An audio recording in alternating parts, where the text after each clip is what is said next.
16장의 말씀을 묵상하겠습니다. 예레미야 16장 1절에서 9절의 말씀입니다. 제가 먼저 1절을 읽겠습니다. 여호와의 말씀이 또 내게 임하여 이르시되 너는 이 땅에서 아내를 맞이하지 말며 자녀를 두지 말지니라. 이곳에서 낳은 자녀와 이 땅에서 그들을 해산한 어머니와 그들을 낳은 아버지에 대하여 여호와께서 이와 같이 말씀하시오니 그들은 독한 병으로 누워도 아무도 슬퍼하지 않을 것이며 묻어주지 않아 지면의 분토와 같을 것이며 칼과 기근에 망하고 그 시체는 공중의 사와 땅의 짐승의 밥이 되리라. 여호와께서 이와 같이 말씀하시되 조상집에 들어가지 말라. 가서 통곡하지 말며 그들을 위하여 애곡하지 말라.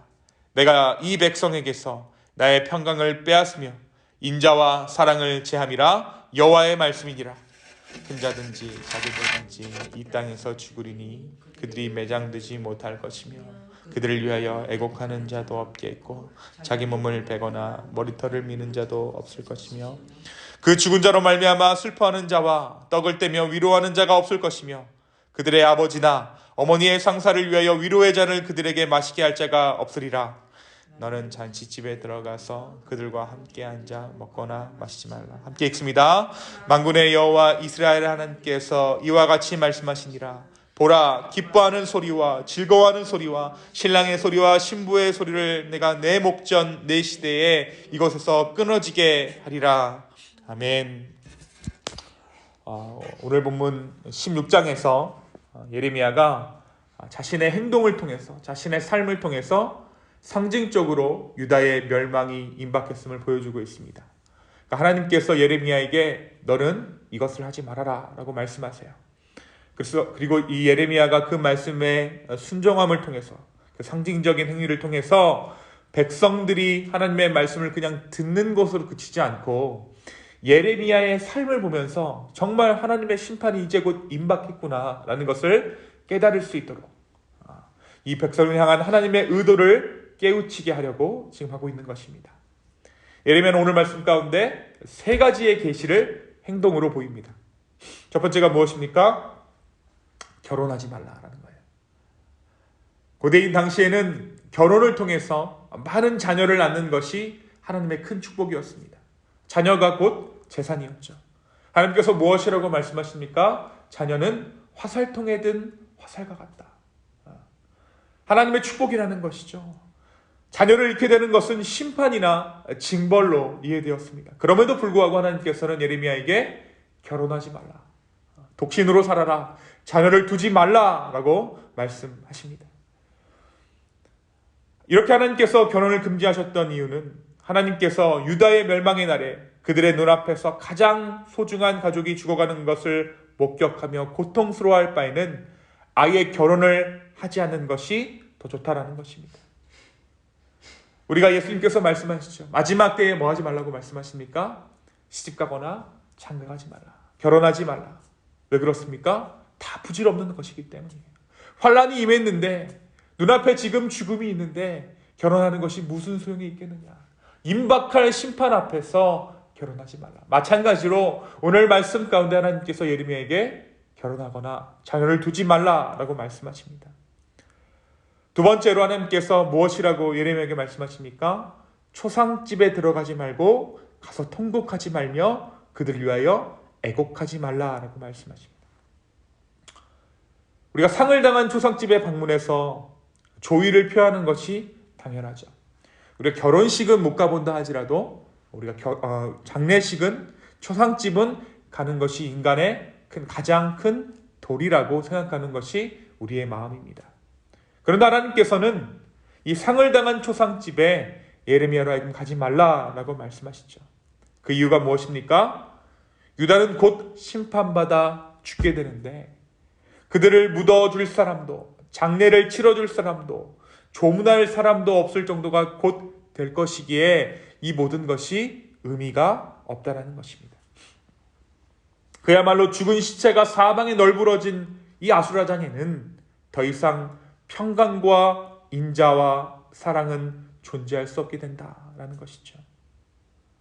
세 번째로 하나님께서는 예레미야에게 잔치집에 들어가지 말라고 말씀하세요. 그들과 함께 먹거나 마시지 말라. 왜냐하면 하나님의 심판으로 인해 잔치와 같은 기쁨을 주는 일들이 모두 사라지게 될 것이다. 너의 목전, 너의 시대에 일어나게 될 것이라는 말을 통해서 이 심판의 임박성을 하나님께서 말씀해 주십니다. 무엇을 금지하십니까? 오늘 말씀 가운데 결혼을 금지하죠. 조문을 금지합니다. 그리고 잔치집 가운데 찾아가지 말라고 하나님께서 예레미야에게 말씀하세요. 오늘 이 예레미야 16장의 말씀을 우리가 무엇이라고 어떻게 좀 받아들여야 할까요? 오늘 말씀 이 16장의 말씀을 보면 하나님께서 예레미야에게 금지하신 것은 인간이라면 당연히 추구해야 하는 행복권과 관련된 명령들입니다. 여러분, 오늘날의 사회에서도 이른바 행복 추구권이라는 것이 있어요. 모든 국민은, 모든 시민은 자신의 행복을 추구할 만한 권리가 있다는 것이죠. 소위 이것을 우리가 인권에 기반한 법이다라고 이야기합니다. 모든 국민의 행복 추구권은 인권에 기반한 법이다. 인권이 무엇입니까? 인간답게 살 권리를 말해요. 그러나 오늘 말씀 무엇이라고 말씀하고 있습니까? 진정한 인권, 그러니까 인간의 권리가 어디서부터 시작되는가? 우리는 흔히 행복을 추구하는 것의 기본적인 조건으로 자유라는 것을 내세우죠. 그렇습니다. 기본적으로 인간은 자유가 침해되면 행복해하지 못합니다. 자유가 침해되면 행복을 추구할 수 없다라고 생각해요. 그렇다면 무엇이 우리를 자유케 하는가? 우리는 생각해 봐야 해요. 인간의 마음대로, 인간의 욕심대로 살아가는 것이 진정한 자유입니까? 오늘 예레미야의 말씀은 인간의 자유의 끝이, 인간의 욕심의 끝이 무엇인가를 보여주고 있어요.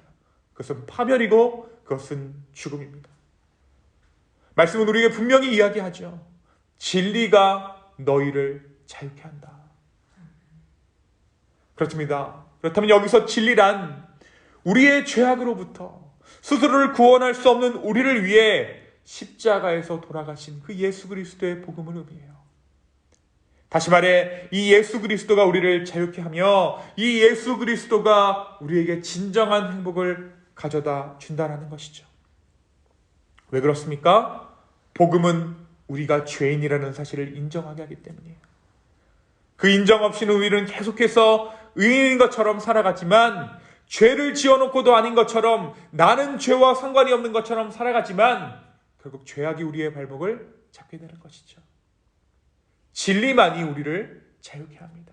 예수 그리스도의 복음만이 우리를 자유케 합니다. 그래서 우리는 복음 없이는, 진리 없이는 자유할 수 없습니다. 하나님 오늘 말씀 가운데 예레미야에게 하나님을 떠나 너희가 결코 인간답게 살 수 없다. 하나님을 떠나 너희가 자유할 수 없다라고 이야기하고 있습니다. 여러분, 요즘 세상이 무엇을 이야기하고 있습니까? 어떠한 인권을 이야기하고 있고 어떠한 자유를 이야기하고 있습니까? 그럼 오늘 말씀 분명히 뚜렷하게 우리에게 말씀하고 있는 거예요. 하나님을 떠나 인간은 인간답게 살 수 없다. 여러분, 우리가 소위 자유를 추구하는 사람들 있죠. 근데 우리가 어떻게 보면 그 사람들이 인간답게 살기를 소망해서 자유를 추구하는 것처럼 보이지만 마지막에 보면 인간답게 살기를 포기한 자들의 모습을 우리가 그들의 삶 가운데 보게 돼요. 오늘날 인권이라는 이름으로, 행복이라는 이름으로 우리가 수많은 일들을 행합니다. 그러나 이 모든 것들은 오히려 죄악일 뿐입니다. 결코 그러한 것들이 우리를 자유케 할 수 없고 행복하게 할 수 없습니다. 오히려 나를 예수 그리스도의 복음 안에 묶어둘 때, 진리 안에 나를 속박하려 할 때, 그러니까 우리가 먼저 주 앞에 아뢰고 주 앞에 묻고 복음에 빗대어 내 삶을 돌아보며 나를 제한할 때 우리에게 진정한 인간으로서의 가치는 회복되어질 것입니다. 오늘 예레미야에게 하나님께서 무엇을 제안하십니까? 관혼상제를 제안하신 거죠. 희노애락을 추구할 희노애락을 제안하신 거예요. 인간이라면 당연히 겪어야 하는 것을 하나님께서 제안하십니다.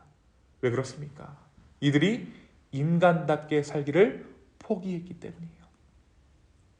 사랑하는 여러분, 복음 안에서 우리가 자유할 수 있어요. 복음 안에서만, 예수 그리스도 안에서만 우리가 인간답게 살 수 있습니다. 복음 안에서 산다는 것이 무엇입니까? 하나님께 먼저 묻는 거예요. 이 아침, 이 새벽의 시간에 하나님, 내가 이 아침에 오늘 하루에 구할 은혜를 구합니다. 하나님, 내가 어떻게 살아야 합니까? 라고 묻는 것. 내가 크리스천이기 때문에, 믿는 자이기 때문에 하나님 앞에서 범할 죄를 범하지 아니하고, 내 마음대로 쓸 시간 사용하지 아니하고, 내 이웃들을 향해서 그래도 어떻게 한번 사랑하려고 노력하는 것, 그것이 바로 복음 안에 나를 제하다는 것이고, 그것이야말로 우리를 진정한 인간답게 살게 합니다. 오늘 이 아침에 하나님 안에서, 복음 안에서 우리의 인간됨의 가치를 확인하게 되기를 예수님의 이름으로 축원합니다. 그 가치가 회복됨에 따라, 우리의 인간됨의 가치가 회복됨에 따라 우리의 진정한 행복도, 하나님께서 허락하시는 진정한 행복도 회복될 줄로 믿습니다. 오늘 이 사실을 믿어 주 앞에 우리의 마음을 드리는 저와 여러분 되기를 예수님의 이름으로 축원합니다. 이 시간 함께 기도하겠습니다. 주님, 오늘 예레미야가 이 16장 말미에 기도하는 것을 우리의 기도 삼기를 원합니다. 여호와 나의 힘, 나의 요새, 환난 날의 피난처시여, 민족들이 땅끝에서 주께 이르러 말하기를 우리 조상들의 계승한 바는 허망하고 거짓되고 무익한 것뿐이라. 주님, 그렇습니다. 우리가 쌓는 것은, 우리가 해나가는 것은 죄악일 뿐입니다. 그러나 주님, 우리가 다시 한번 오늘 이 아침에 주께 우리의 마음을 드리며 주께 돌이키기를 원합니다. 성령 하나님, 우리의 힘으로 안 됩니다.